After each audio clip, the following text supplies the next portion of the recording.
Keshav, welcome to Suman TV. Disha incident దేశం మొత్తాన్ని కుదిపేసినటువంటి పరిస్థితి. అంతకు ముందర ఢిల్లీ ఇన్సిడెంట్ కూడా అదే స్థాయిలో, నిర్భయ అంటే భయపడే స్థాయిలో దేశవ్యాప్తంగా ఆందోళనలు తీసుకొచ్చినటువంటి పరిస్థితి. చట్టాల్లో పదును పెట్టాం, అలానే ఇటువంటి సంఘటనలు ఇకపైన జరగవు అని పదే పదే ప్రభుత్వంలో ఉన్న పెద్దలు భరోసా ఇస్తున్నా ఆ ఘటనల పునరావృతం మాత్రం యథావిధిగా సాగుతూనే ఉంది. ఇప్పుడు అలాంటి మరొక ఉదంతమే కోల్కతాలో ఒక జూనియర్ డాక్టర్, ట్రైనీ డాక్టర్కి జరిగినటువంటి ఇన్సిడెంట్. దేశవ్యాప్తంగా తీవ్ర స్థాయిలో నిరసనలు వ్యక్తమవుతున్నాయి. అసలు ఈ ఘటనలో ఏం జరిగింది, ఎందుకు ఈ స్థాయిలో ఘటనలు జరుగుతున్నా శిక్షించేటువంటి స్థితిలో కానీ, అదుపు చేసేటువంటి స్థితిలో కానీ వ్యవస్థలు లేకుండా పోతున్నాయి. ఈ అంశం పైన విశ్లేషణ చూద్దాం. మనతో పాటు ప్రముఖ అడ్వకేట్, అలానే జనసేన పార్టీ నాయకురాలు రజనీ గారు ఉన్నారు. రజనీ గారు నమస్కారం. నమస్తే అండి. రజనీ గారు, ఏంటి కలకత్తా ఇన్సిడెంట్, ఏంటి దేశవ్యాప్తంగా మళ్ళీ నిరసన జ్వాలలు? ఈరోజు ఐఎంఏ, ఇండియన్ మెడికల్ అసోసియేషన్ కూడా అవుట్ పేషెంట్ దగ్గర నుంచి సర్వీసెస్ అన్నీ కూడా నిలుపుదల చేయాలి, ఒక న్యాయం జరిగే వరకు పోరాటాన్ని కొనసాగించాలని పిలుపునిచ్చింది. ప్రతిసారి ఇలాంటి ఘటనలు జరగడం, పదే పదే సంఘీభావం తెలపడం, కానీ నియంత్రించేటువంటి స్థితి మాత్రం ఎట్టి పరిస్థితుల్లో లేనటువంటి వాతావరణాన్ని మనం దేశంలో చూస్తున్నాం. కలకత్తా ఇన్సిడెంట్ పూర్వాపరాలు ఏంటి, ఎక్కడ ఫెయిల్యూర్ ఉంది?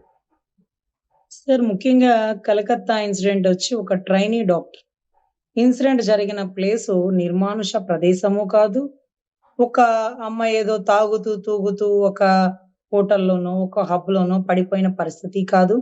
గతంలో జరిగినట్టుగా నిర్భయ కేసు జరిగినట్టుగా బస్సులో జరిగిన ఘటన కాదు. ఎక్కడైతే ఒక ప్రొటెక్షన్ అనుకుంటుందో, తను పనిచేస్తున్న కాలేజీలోనో హాస్పిటల్లోనో సెమినార్ హాల్లో జరిగినటువంటి ఘటన. అసలు అమ్మాయి సెమినార్ హాల్కి ఎందుకు వెళ్ళింది చెప్పండి? అమ్మాయి duty doctor, night time duty అయిపోయింది, రెస్ట్ తీసుకోవడానికి వెళ్ళింది. రెస్ట్ ప్లేస్ ఎక్కడ ఉంటుందండి? రెస్ట్ రూమ్స్ ఉండాలి కదా. ఆడపిల్లలకి, డ్యూటీ డాక్టర్లకి 12 గంటలు నిలబడి నిలబడి నిలబడి చేసిన వైద్యకానికి దాని తర్వాత రెస్ట్ రూమ్ ఉండాలి. చక్కగా ప్రశాంతంగా సెక్యూర్ గా పడుకోగలగాలి. ఒక్కొక్కసారి కాయ కష్టం చేసి వచ్చినోడు మీరు చూసుకుంటే కేశవ్ గారు, నడి రోడ్డు మీద డివైడర్ల మధ్యలో పడుకొని ఉంటారు. బస్సు హార్న్లు కొడుతూనే వెళ్తుంటాయి, కనీసం చలించరు. దోమలు కుడుతుంటాయి, కనీసం చలించరు. అంటే దాని అర్థం అంత కష్టపడి వచ్చి సోయ లేకుండా పడుకున్నాడు అని. అదే రకమైన కష్టంతో పడి ఈ రోజు ఆ డ్యూటీ అయిపోయిన తర్వాత సెమినార్ హాల్లో పడుకున్నటువంటి ఒక డ్యూటీ డాక్టర్, ఒక ట్రైనీ డాక్టర్. మరి అక్కడే ఎందుకు పడుకుంది? సరైన రెస్ట్ రూమ్ లేదు, రెస్ట్ రూమ్ బయట సెక్యూరిటీ లేదు. ఆడపిల్లలు పని చేసి చేసి నిద్రపోయి సోయ లేకుండా ఒంటి మీద చున్నీ ఉందో లేదో కూడా లేకుని పడుకుని లేని పరిస్థితులు ఉంటాయి. మరి అటువంటి అప్పుడు డ్యూటీ డాక్టర్లకి సెక్యూరిటీ ఇవ్వాల్సిన ప్రదేశాలు ఏమి? ఆ విజువల్స్ మీరు ప్లే చేసి చూపించండి. ఇక్కడ పడుకున్న ప్లేస్ లో చూసారా? కుర్చీలు, బెంచీలు వేసిన ప్రదేశాల మధ్యలో ఎక్కడెక్కడో ఒక మూల పడుకున్నారు. వాళ్ళు మన ప్రాణాన్ని కాపాడేటటువంటి డాక్టర్లు. కానీ మన దరిద్రం, మన భారతదేశంలో ఆ డాక్టర్ల ప్రాణాలు కాపాడలేని దౌర్భాగ్య పరిస్థితి. సో ఇక్కడ డిస్కషన్ జరిగే ముందు లోపం ఎవరిలో ఉంది? రేప్ చేసిన వాడిలో ఉందా? అక్కడ పరిస్థితులు కోఆపరేట్ చేసినయా, లేకపోతే అక్కడ ఎటువంటి ఘటన పరిస్థితిలో ఉంది? ఇవన్నీ చూసుకోవాలి. ఇవాళ పోయి కలకత్తా సిపి ఒక ఆయన, కలకత్తా పోలీస్ కమిషనర్ ఒక ఆయన ఒక వ్యక్తిని అరెస్ట్ చేస్తాడు. అతనే నేరగాడు అని నిర్ధారించాడు. అతను ఎలా నేరగాడు అంటే, ఆ అమ్మాయి చెప్పిందా అతను నేరం చేశాడని? లేదు లేదు. అతని మీద గతంలో కొన్ని కేసులు ఉన్నాయట. ఒక 4 పెళ్లిళ్ళు చేసుకున్నారట. వైఫ్ క్రుయాలిటీ గ్రౌండ్స్ అని పెట్టిందట. తర్వాత పోయి అతని ఫోన్ లో పాన్స్ వీడియో ఉన్నాయట, పాన్ వీడియోస్. దీని మీద ఎందుకు నిబద్ధత లేకపోతే కొలబద్ధత లేదంటే, ఇది యూట్యూబ్ లో. సినిమాలో సెన్సార్ బోర్డులో లిప్ లాక్ సీన్ ఉంటే కట్ చేసి ఇది ఇలా చేయకూడదు, అది అలా చేయకూడదు అన్న సెన్సార్ బోర్డు యూట్యూబర్లకు ఎందుకు సెన్సార్ లేదు? ఇష్టాచారంగా విజువల్స్ ఎందుకు చూపిస్తున్నారు? అవి చూసి మైనర్లు ఎందుకు ఈ ఘటనలకు కారణమయ్యారు? చూసి పక్కన పెట్టేసి, ఫోన్ పక్కన పెట్టి పడుకునే పెద్దవాళ్ళైతే ఫోన్లో ఆ వీడియోస్ చూసి ప్రాక్టికల్ గా చేయాలన్న తపనతో ఉండేది మైనర్లు, కుర్రోడు. మరి వాళ్ళని ప్రొవోక్ చేస్తున్న వాళ్ళ పరిస్థితి ఏంటి? వాళ్ళని ఎందుకని అలా ప్రొవోక్ చేస్తున్న? ఇన్సిడెంట్ జరిగిన తర్వాత దేశవ్యాప్తంగా ఎంత వ్యతిరేకత వచ్చింది. కలకత్తా హైకోర్టు కూడా సిబిఐ ఎంక్వైరీకి ఆదేశించింది. అయినా కానీ నిందితుడిని పట్టుకునేటువంటి విషయంలో కానీ ఒక స్పష్టత ఇవ్వడంలో కానీ ఎందుకు ఫెయిల్యూర్ అనేది కనిపిస్తుంది? మమతా బెనర్జీ అయితే మా వెస్ట్ బెంగాల్ సీఎం వారం రోజుల్లో ఉరి తీయాలంటున్నారు. కానీ దోషి ఎవరనేది తేలకుండా ఎవరిని ఉరి తీస్తారు? సార్ వారం రోజుల్లో ఉరి తీయడం అనేది బాగుంది. పాపం మహిళా సీఎం గారు మమతా బెనర్జీ గారు చెప్పడం బాగుంది. కానీ పాపం కలకత్తా కమిషనర్ మాత్రం ఒక వ్యక్తినే పట్టుకున్నారు. ఒక స్పామ్ 15 మిల్లీగ్రాములు అయితే 150 మిల్లీగ్రాముల స్పామ్ ఆ అమ్మాయి బాడీలో దొరికింది. అంటే 10 మంది కలిసి రేప్ చేశారు అనేది ధృవీకరణమైంది. ఒక వ్యక్తిని పట్టుకొని ఇతను నేరగాడు అని చెప్తున్నారు. అతని చెవిలో ఇయర్ ఫోన్స్ అక్కడ పడున్నాయి. బయటికి వెళ్ళేటప్పుడు ఇయర్ ఫోన్స్ లో లేవు. అది సీసీ కెమెరాలో పట్టుకున్నారు అన్నాడు. మరి రెస్ట్ రూమ్ దగ్గర లేకపోతే సెమినార్ దగ్గర, సెమినార్ హాల్ అమ్మాయి పడుకునే దగ్గర సీసీ కెమెరా లేవా సార్? ఒక వ్యక్తి 10 సార్లు రేప్ చేసే కెపాసిటీ ఉంటుందా సార్? మార్నింగ్ 3 నుంచి 6 వరకు జరిగిన రేప్ ఘటనలో ఒక వ్యక్తే ఉన్నాడా సార్? మిగతా 9 మందిని ఎందుకు పట్టుకోలేకపోయారు సార్? వీళ్ళందరినీ పట్టుకొని కదా మీరు ఉరి తీస్తారా? లేకపోతే నేలబండ కుర్చీ ఏపిస్తారా? లేకపోతే ఇంకోట? సత్వర చర్య జరగాలనేది ఒకటైతే, సరైన నేరగాడిని పట్టుకోవడం అనేది చాలా ఇంపార్టెంట్. నేను ఆల్రెడీ మీకు తెలుసు కేశవ్ గారు, దిశ కేసులో అంత గట్టిగా ఎందుకు వాదించాను? ఒక వెటర్నరీ డాక్టర్ రేప్ చేసిన వ్యక్తిని ఉరి తీయాలని నాకు ఉంది. శిక్ష వేయించాలని నాకు ఉంది. కంగారులో పొలిటికల్ ప్రెషర్ తట్టుకోలేక పోలీసు వాళ్ళు రోడ్ల మీద పోయే వాళ్ళని తీసుకొచ్చి నేరగాడిగా చిత్రీకరించి వాళ్ళు నోరు తెరిస్తే ఎక్కడ వీళ్ళ గుట్టు బయటకు వస్తుందని వాళ్ళని ఎన్కౌంటర్ చేసిన ఘటన నేను కేసు తీసుకున్నాక, నేను రాళ్లతో కొట్టించుకున్నాక, నేను మాటలు పడ్డాక 2 సంవత్సరాల తర్వాత తెలిసిన విషయాలు. ఎన్కౌంటర్ ఫేక్ అని, వాళ్ళు ఒరిజినల్ నేరగాళ్లు కావేమోనని కొన్ని విచారణలో బయటకు వచ్చిన సిర్పూర్కర్ కమిషన్. ఇక్కడ కూడా అయితే నేరగాడు కాదని చెప్పట్లేదు. 9 మంది ఉన్నారు. వాళ్ళని ఎందుకు వెలికి తీసుకురాలేకపోతున్నారు? కలకత్తా కమిషనర్ గారు సీసీ కెమెరాలో ఇయర్ ఫోన్స్ లేకుండా బయటికి వెళ్ళాడని చూస్తే ఆ అమ్మాయి రూమ్ లోకి 9 మంది కూడా వెళ్ళినట్టు రావాలి కదా. 10 మంది కలిసి రేప్ చేస్తేనే అంత స్పామ్ బాడీలో ఉంటుంది కదా. కళ్ళద్దాలు లోపలికి పోయి కళ్ళలోంచి బ్లడ్ కారింది కదా. ఎముకలు బొయ్కలు ఇరిగినాయి కదా. ఒక వ్యక్తి గోళ్లలోంచి చర్మం ఉన్నాయా అంటే ఆ అమ్మాయి ఎవరైతే తాను ప్రొడక్ట్ చేసుకోవాలో గోళ్లతో వాళ్ళని రక్కింది. ఆ రక్కిన గోళ్లలో వాళ్ళ చర్మం ఉంది. ఆ చర్మము ఒక గోళ్లతోనే రక్కిందా? ఒక మనిషినే రక్కిందా? ఒక మనిషికి అంత కెపాసిటీ లేదు కదా. అంత స్పామ్ ఉంది కదా. మరి కెమెరాలు పొలిటికల్ ఇన్ఫ్లుయెన్స్ ఏమైనా ఉండి ఉంటుందా? ఇంత ఇన్సిడెంట్ జరిగిన తర్వాత, దేశవ్యాప్తంగా ఇంత ఆందోళన వచ్చిన తర్వాత ఎందుకు పోలీసులు కానీ ఇప్పుడు సిబిఐ ఇన్వాల్వ్ అయినా కూడా 3 బృందాలను ఏర్పాటు చేశారు. ఇన్సిడెంట్ జరిగిన ప్లేస్ ఒకటి, ఆల్రెడీ ఇన్వెస్టిగేట్ చేస్తున్నటువంటి వ్యవహారాలు, అనుమానితులకి సంబంధించిన ఎంక్వైరీ, ఇలా 3 టీములుగా విడిపడి అక్కడ చేస్తున్నటువంటి పరిస్థితి ఉంది. కానీ ఇన్ని రోజులు గడుస్తున్నా కానీ క్లారిటీ ఇచ్చేటువంటి వాతావరణం లేదు. దాదాపు 10 రోజులు గడిచిపోయినప్పటికీ కూడా నిర్దిష్టమైనటువంటి కారణాలు ఎవరూ చెప్పలేకపోతున్నారు. ఇన్సిడెంట్ జరిగింది 9వ తారీఖు అని విన్నాను సార్. 9వ తారీఖు పాపం మీడియా బృందమైన మీకు, లేకపోతే అడ్వకేట్ అయిన నాకు, ఈ రాష్ట్రంలో ఏ ఒక్కరికి తెలియదు. ఎందుకంటే ఎన్నో రకాల రేపులు ఎన్నో చోట్ల జరుగుతుంటాయి. ప్రతిరోజు 3 రేపులు దేశవ్యాప్తంగా, రాష్ట్ర వ్యాప్తంగా నమోదవుతున్నాయి అంటూ కొలపద్ధతి ఇచ్చిన వాళ్ళకి ఎక్కడో చోట రేపు.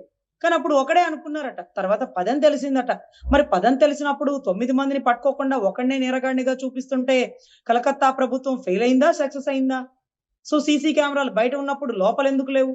ఇవన్నీ ఒక ఎత్తు సార్. పొలిటికల్ ఉందా అని మీరు అడుగుతుంటే నిర్భయ కేసు తీసుకోండి. 4 గ్యాంగ్ రేప్ చేశారు బస్సుల్లో. ఆ 4 వెనకాల ఏ ప్రభుత్వాలు లేవు.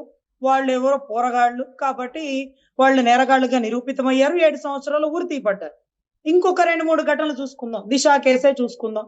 4 వాళ్ళ వెనకాల ఎవరు మాట్లాడేవాళ్ళు లేరు. వాళ్ళు దళితులు, వాళ్ళకి డబ్బు లేదు కాబట్టి ఈ 4 రేప్ చేశారు అన్నారు. ఏ అడ్వకేట్ వాదించనే లేదు.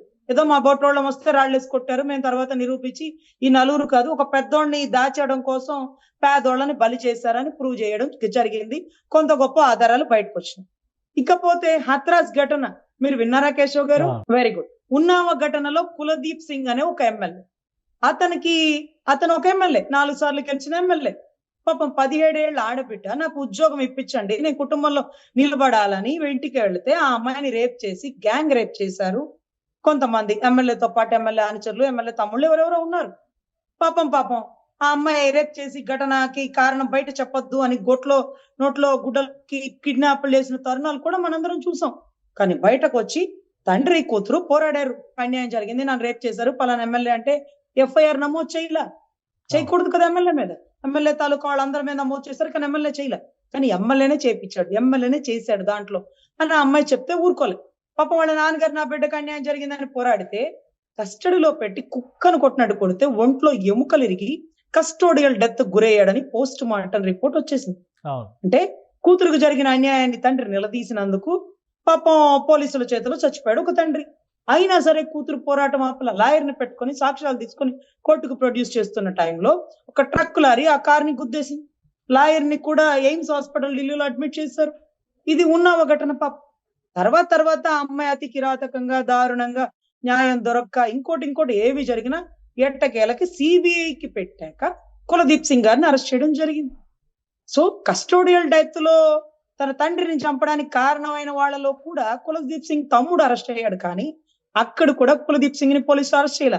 తర్వాత పోరాటం చేసి సిబిఐకి వేసిన తర్వాత రంజన్ గొగై అనే ఒక సుప్రీంకోర్టు చీఫ్ జస్టిస్ కి అమ్మాయి ఒక లెటర్ రాసింది బతికుండగా. నా ప్రాణానికి రక్షణ లేదు, నన్ను రేప్ చేసిన వాడు ఎమ్మెల్యే తాలూకా మనుషులు, దయవుంచి రక్షణ ఇవ్వండి అంటే ఆవిడ బతికుండగా రాని లెటర్ చనిపోయాక రీచ్ అయితే సుప్రీంకోర్టు చీఫ్ జస్టిస్ గారు ఆ నిర్లక్ష్యానికి కింది వర్గాన్ని కోప్పడి అప్పుడు కులదీప్ సింగ్ గారిని సిబిఐ దర్యాప్తులో ఇంకోటో అరెస్ట్ చేయడం జరిగింది. హత్రాస్ ఘటన గుర్తుందా అండి? హత్రాస్ ఘటన ఇన్ని ఇన్సిడెంట్స్ వరుసగా జరుగుతున్నా గానీ ఇప్పుడు భారత సంహిత పేరుతో కొత్తగా భారత న్యాయ సంహితను తీసుకొచ్చారు. ఒక భయం, నిర్భయ ఇన్సిడెంట్ తర్వాత దేశవ్యాప్తంగా ఒక భయం వస్తుంది. అలానే రేప్ కేసుకు మరణశిక్ష విధించాలని చాలా బలమైనటువంటి వాదన తీసుకొచ్చారు. దిశ తర్వాత ఒక చట్టం ఆంధ్రప్రదేశ్లో చేసే ప్రయత్నం చేశారు. అయితే అది లెగాలిటీస్లో నిలబడలేదు కాబట్టి దాన్ని పక్కన పెట్టేశారు.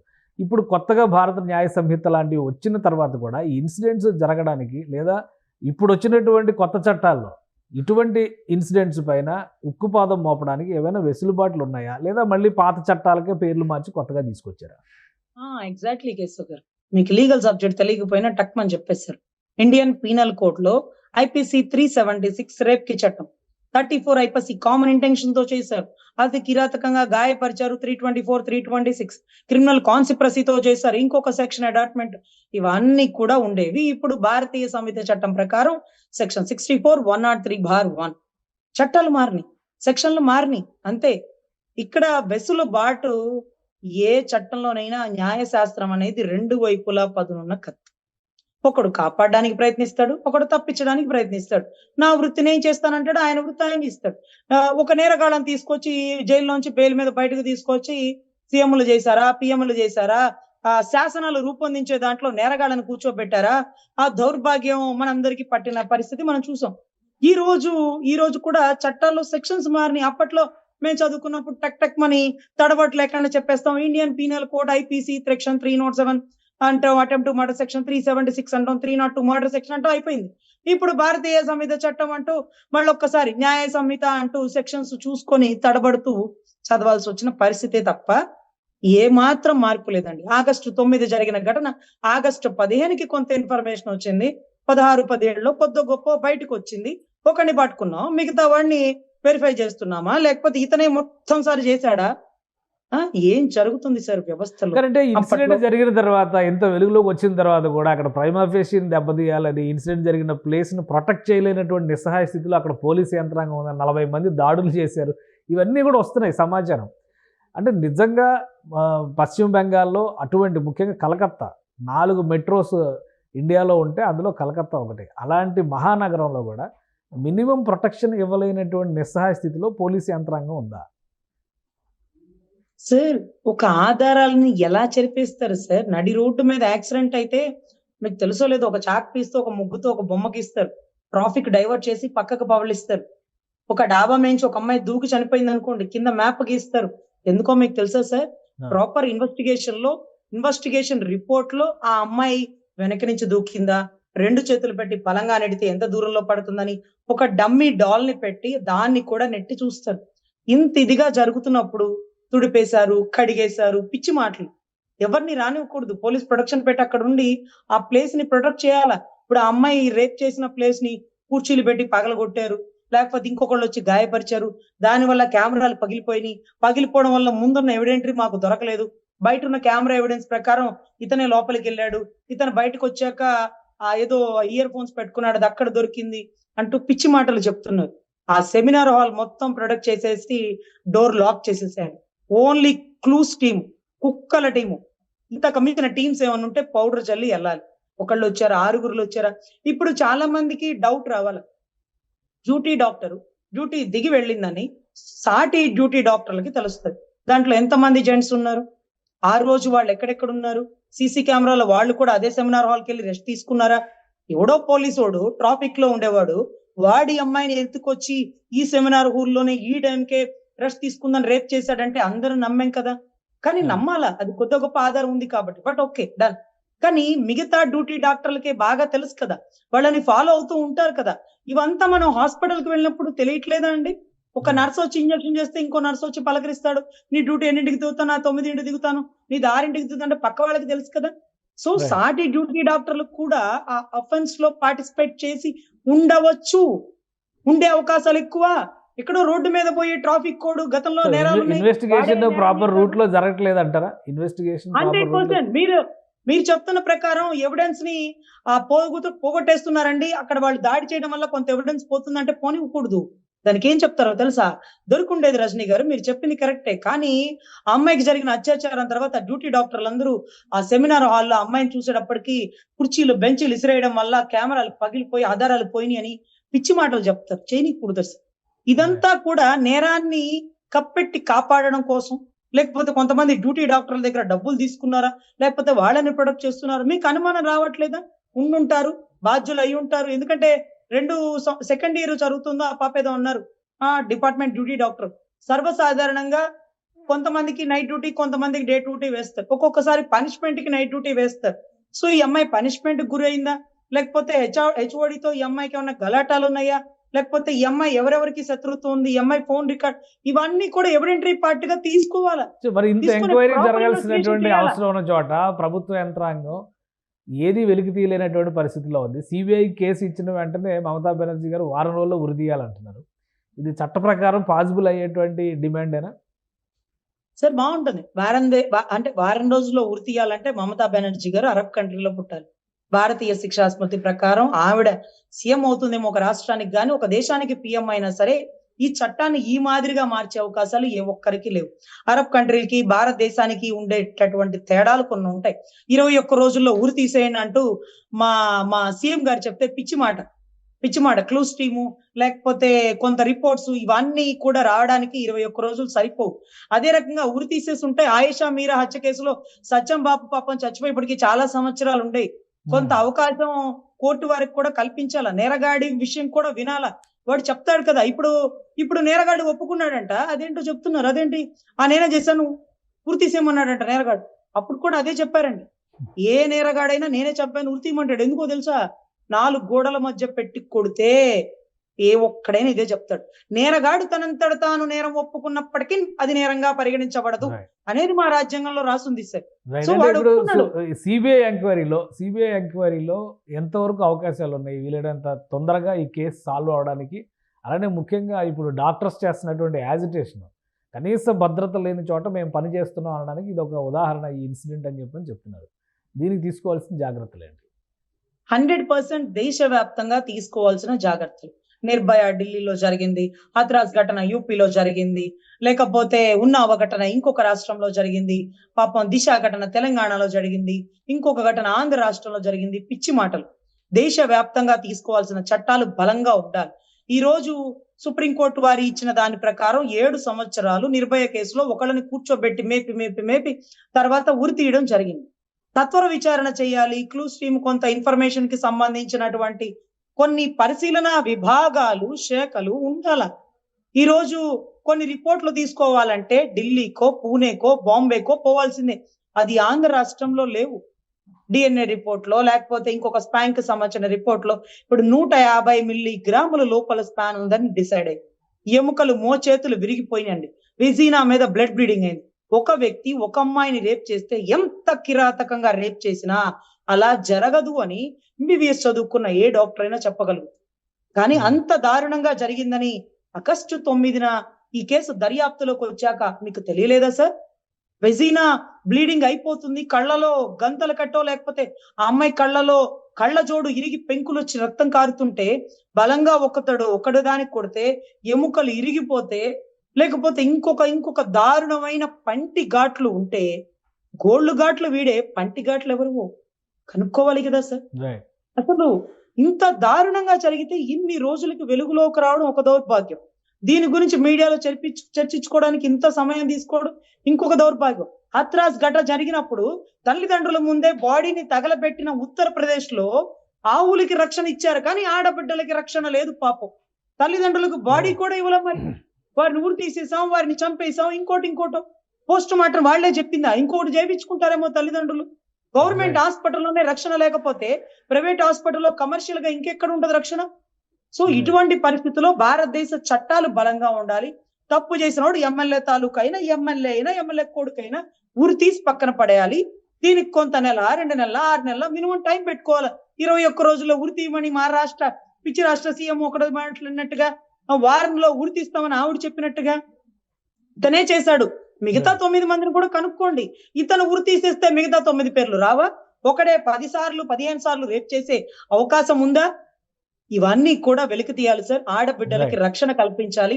అదర్వైజ్ చదువుకోవడానికో, పక్క రాష్ట్రాలకో, పక్క దేశాలకో పంపించడానికి మీ పిల్లలకైనా, మా పిల్లలకైనా, సీఎంల పిల్లలకైనా ధైర్యం రావాలా. ఎవరి పిల్లైనా పిల్లే కదా. పొలిటికల్ లీడర్ కి కుక్క కనపడలేదు అంటే పోలీసులు ఎదుకునేతికి ఇచ్చినట్టు, ఆడబిడ్డలకి రక్షణ లేకపోతే ఆవులకి రక్షణ కల్పించినట్టు, చట్టాలు బలంగా లేకపోతే ఇక చదువుకోవాలా, వృత్తిలో కొనసాగాల. కేసులు పెట్టినందుకు ఉన్నావ పరిస్థితి ఏమైంది, పోరాడినందుకు తండ్రి పరిస్థితి అయింది. మీరు చెప్పిన దాని ప్రకారం ఇప్పుడు సిబిఐ ఇన్వాల్వ్ అయిన తర్వాత కూడా కొంత సమయం పడుతుంది కేసు సాల్వ్ అవడానికి, అసలు దోషులు బయటకు రావడానికి. కనీసం ఒక 6 నెలలు, సంవత్సరం పట్టే అవకాశం ఉంటుంది అనుకోవాలా సార్? మాకు మీరు ఆ రాష్ట్రంలో గురించి అడిగారు చెప్పారు, కానీ మా వివేకానంద రెడ్డి గారి మర్డర్ కేసు కూడా సిబిఐ చేస్తుంది సార్. కళ్ళ ముందు గొడ్డలిపోటుని గుండెపోటుగా మార్చిన సిఐకి ప్రమోషన్ ఇచ్చారు సార్. తర్వాత ఈ గొడ్డలు ఇవన్నీ రక్తపు మడగలన్నీ చెరిపేశారు చూడండి, వాళ్ళకి ఇంకొంచెం ప్రొడక్షన్ ఇచ్చారు సార్. ఇవన్నీ జరుగుతూ అదే 5-6 ఏళ్లు పడుతుంటాయి. ఈ కేసు వెంటనే తీసుకురామంటే అన్ని సాక్ష్యాలు ఉండి నేరగాళ్ళు ఒప్పుకున్నా జరగని పని ఇప్పుడు ఎలా జరుగుతుంది? అది పొలిటికల్ ఇష్యూ. ఇది దేశవ్యాప్తంగా నిరసనలు వ్యక్తం అవడం ఒకటి, ఆడపిల్లలకి భద్రత అనేటువంటి అంశం. ఇది ఇందులో కేంద్ర రాష్ట్ర ప్రభుత్వాలు అన్నిటికీ బాధ్యత ఉంటుంది కాబట్టి సాల్వ్ చేయడానికి ఎంతవరకు అవకాశం ఉంటుంది? స్పీడీ జస్టిస్ అనేది ఎంతవరకు అవకాశం ఉంటుంది? 100%. మీరు ఒక పదాన్ని తప్పుగా వాడారు, అది పొలిటికల్ ఇష్యూ అని. రాష్ట్రం పోలీసులు అయితే పొలిటికల్ అంటారు, కానీ సిబిఐకి ఆడపిల్లైనా, సీఎం కూతురైనా, ఇంకొకటైనా చనిపోయిన నాయకుడు రాజకీయ నాయకుడు కాబట్టి పొలిటికల్ ఇష్యూ, పొలిటికల్ యాంగిల్ ఉంది కాబట్టి ఇందులో నిజంగా ఎవరైనా పొలిటీషియన్స్ ఇన్వాల్వ్ అయ్యి ఉంటే ఆ స్టోరీ వేరేగా ఉంటుంది. కానీ అక్కడ గవర్నమెంట్ ఏమో వారం రోజుల్లో జస్టిస్ వచ్చేయాలంటుంది, పాసిబిలిటీస్ ఏమో చట్ట ప్రకారం కుదరవని చెప్పని అంటున్నాయి. సో వాస్తవాలను బయటికి తీసుకురావడానికి ఎంత సమయం పట్టొచ్చు? వాస్తవాలు బయటికి తీసుకురావడానికి 1 సంవత్సరం లోపు వాళ్ళు కంప్లీట్ చేసే అవకాశం ఉంటుంది సార్.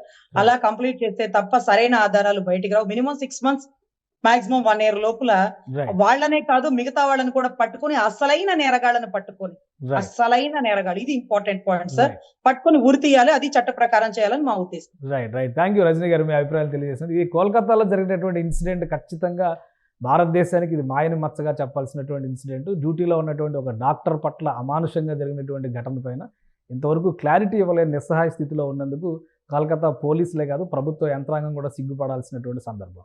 డ్యూటీలో ఉన్న డాక్టర్లకు భద్రత కల్పించాల్సిన బాధ్యతని కేంద్ర ప్రభుత్వం తీసుకోవడం ద్వారా చట్ట ప్రకారం వారికి కావాల్సినటువంటి వనరుల్ని కల్పించాలనేటువంటి డిమాండ్ కూడా రోజు రోజుకు బలపడుతుంది. దీనిపైన కేంద్రం ఏ విధంగా రియాక్ట్ అవుతుందో చూడాలి. ఇది special discussion. Keep watching. Suman టీవీలో మీ పర్సనల్ అండ్ బిజినెస్ ప్రమోషన్స్ కోసం కింది నెంబర్కి కాంటాక్ట్ చేయండి.